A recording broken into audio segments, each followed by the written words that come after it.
നമസ്കാരം, പുതിയൊരു വീട്ടിലേക്ക് എല്ലാവർക്കും സ്വാഗതം. എല്ലാവരും കാത്തിരിക്കണം. എന്താണ് കാത്തിരിക്കുന്നത്? ആരാണ് ബിഗ് ബോസ് ഹൗസിൽ നിന്ന് പുറത്തിറങ്ങണം നോക്കിയിട്ട്. ഇപ്പോൾ ശനിയാഴ്ചയിലത്തെയും ഞായറാഴ്ചത്തെയും ഷൂട്ടിംഗ് ഇപ്പം തന്നെ കഴിഞ്ഞുള്ളൂ. പുറത്താവണം. ഇന്ന് ശനിയാഴ്ച ആരും പുറത്താവുന്നില്ല. അതാണ് ഏറ്റവും വലിയൊരു പ്രത്യേകത. ഇന്നിപ്പോൾ ഒരാൾ രഹസ്യമായിട്ട് അതിൻ്റെ ഉള്ളിൽ കയറിയിട്ടുണ്ട്. ആരാണെന്നല്ല പറയണത്, നമ്മുടെ പ്ലാച്ചി കൂടോത്ര പാവനെ വലിയ വരവേൽപ്പോട് കൂടിയിട്ട് മോഹൻലാൽ വീട്ടിലേക്ക് കയറ്റിയിട്ടുണ്ട്, ഒരു വൈറ്റ് കാർഡ് എൻട്രി ആയിട്ട്. അപ്പോൾ എന്താണെന്ന് നോക്കിയേ, കൂടോത്ര പാവയില്ലാണ്ട് ബിഗ് ബോസിന് കണ്ടൻ്റ് ഇല്ല. അതാണല്ലോ പ്ലാച്ചിനെ വീണ്ടും അതിൻ്റെ ഉള്ളിലേക്ക് കയറ്റിയത്. അപ്പോൾ ആയിക്കോട്ടെ, കൂടോത്രം നടക്കട്ടെ. കൂടോത്രം വരുമ്പോഴാണല്ലോ ഇപ്പോൾ ആ കൂടോത്ര പാവ പോയതിന് ശേഷം നമ്മുടെ അനുമോള് ഡൗണാണ്. അപ്പോൾ അതുകൊണ്ട് കൂടോത്ര പാവ കിട്ടി.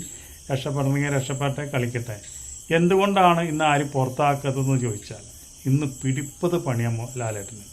ഒരുപാട് കാര്യങ്ങൾക്ക് അവിടെ തീരുമാനം ഉണ്ടാക്കാണ്ടായിരുന്നു. അതുപോലെ തന്നെ ഷാനവാസിൻ്റെയും നെവിൻ്റെയും പ്രശ്നങ്ങൾ അതിനെപ്പറ്റി ശക്തമായുള്ള ചർച്ചകളുണ്ടായിരുന്നു.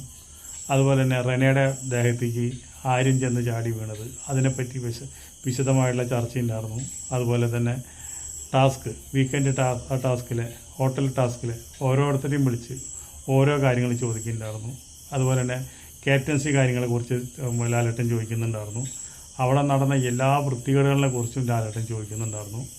അങ്ങനെയാണ് നേരം പോയത് കൊണ്ടാണ് ഇനി എവിഷൻ ഇല്ലാണ്ടായത്. ഇനിയിപ്പോൾ നാളെ ഞായറാഴ്ചയാണ് നമുക്ക് എവിഷൻ ഉള്ളത്.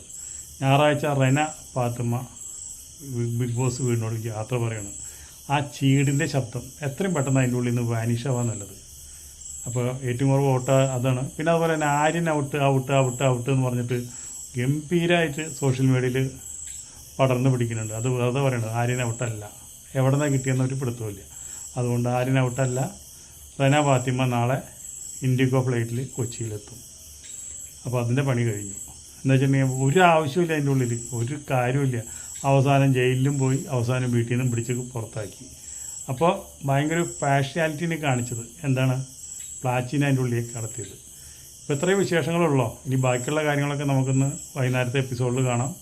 അതുപോലെ തന്നെ നാളെ ഞായറാഴ്ചത്തെ എപ്പിസോഡിലും കാണാം. ലാലേട്ടൻ നല്ലൊരു ഭയങ്കര ഒരു പുലിമുരുകനായിട്ടാണ് വന്നത്.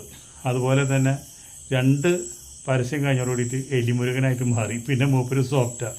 അത് മൂപ്പരെ കാര്യമാണ്. എന്താ വെച്ചാൽ തുടക്കത്തിൽ മൂപ്പര് ഒരു കളിക്കും, ഒരു പൊളിക്കും. അത് കഴിഞ്ഞ് മൂപ്പര് എല്ലാവരോടും വളരെ നോർമലായി. അത് ഇത്രയും ബഹളുണ്ടാക്കാനും കാര്യങ്ങളൊക്കെ ബിഗ് ബോസ് പറഞ്ഞിട്ടല്ല. ലാലേട്ടൻ അങ്ങനെ ആരോടും ദേഷ്യമോ വൈരാഗ്യമോ അങ്ങനെ വലിയ ആളുകളോടും ഷൗട്ട് ചെയ്ത് സംസാരിക്കുന്നതൊന്നും ഒരു അങ്ങനെയുള്ള ഒരു വിചാരമുള്ള ആളല്ല അദ്ദേഹം. പക്ഷേ ബിഗ് ബോസ് സമ്മതിക്കില്ല. ബിഗ് ബോസിൻ്റെ റേറ്റിംഗ് കാരണം ഈ ആഴ്ച മരണ റേറ്റിംഗാണ് ബിഗ് ബോസിന്. നടക്കട്ടെ, നല്ലത്. കുറച്ച് യൂട്യൂബേഴ്സിന് എന്തെങ്കിലും 10 രൂപ ഞാൻ കടിക്കാൻ കിട്ടില്ല. അടുത്ത വീഡിയോയിൽ വീണ്ടും കാണാം. അതോടെ നിങ്ങൾക്ക് എല്ലാവർക്കും നന്ദി, നമസ്കാരം.